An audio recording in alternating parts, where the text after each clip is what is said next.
Jangankan salat fajar, bahkan 2 rakaat sebelum fajar pahalanya besar. Rakaatul fajri khairu minad dunya wa ma fiha. 2 rakaat sebelum salat subuh lebih baik daripada dunia dan seisinya.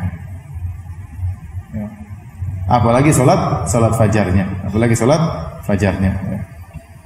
Kemudian juga dalam hadis kata Nabi sallallahu alaihi wasallam, "Man shalla subha fa huwa fi dhimmatillah." Barang siapa yang salat subuh, maka dia berada dalam lindungan Allah Subhanahu wa taala.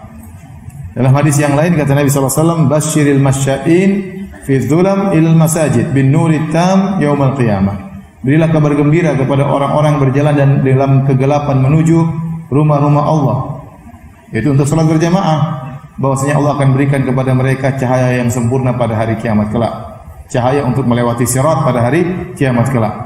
Di antaranya berjalan dalam kegelapan menuju salat adalah salat fajar, salat isya. Kemudian juga Rasulullah SAW bersabda, "Man shallal bardain dakhalal jannah." Barang siapa salat di waktu 2 yang dingin adalah dia masuk surga. Al-bardain maksudnya al-bardan, salat fajar dan salat asar.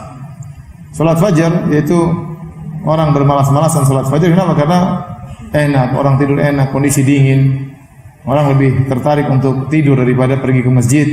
Namun Rasulullah SAW motivasi barang siapa yang salat subuh dan salat asar. Salat asar pun demikian. Salat asar panas mulai hilang, mulai datang waktu yang dingin. Sebagian orang malas salat asar, kenapa? Dia tidur siang enggak malas bangun ya, melanjutkan tidur siangnya. Atau sebagian orang salat asar ditinggalkan karena melanjutkan pekerjaannya ya. Oleh karenanya barang siapa yang salat 2 salat ini, salat asar sama salat subuh, maka dia masuk surga kata Nabi sallallahu alaihi wasallam.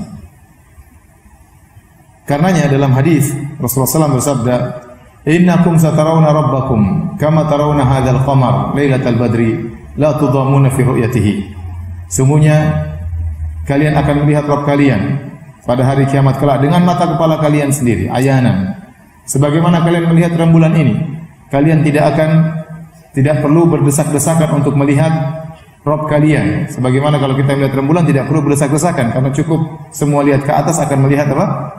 Rembulan. Demikian juga melihat Allah ya. Kemudian kata Nabi, "Fa in istata'tum alla tughlabu ala salatin qabla tulu'i syamsi wa qabla ghurubiha faf'alu." Kalau kalian mampu untuk tidak ketinggalan salat subuh sebelum terbenam matahari dan salat asar salat subuh sebelum terbit matahari dan salat asar sebelum terbenam matahari, maka lakukanlah. Di sini Nabi juga menyebutkan secara khusus untuk memperhatikan salat subuh dan salat asar, dan Rasulullah kaitkan dengan masalah melihat Allah pada hari kiamat kelak. Sehingga sebagian ulama berdalil bahwasanya masalah akidah berkaitan dengan amal soleh. Kalau seorang yakin bahwasanya dia akan melihat Allah pada hari kiamat kelak di surga, maka dia tidak akan ketinggalan salat subuh dan tidak akan ketinggalan salat asar. Karena Nabi mengkaitkan antara melihat Allah dengan salat subuh dan salat asar.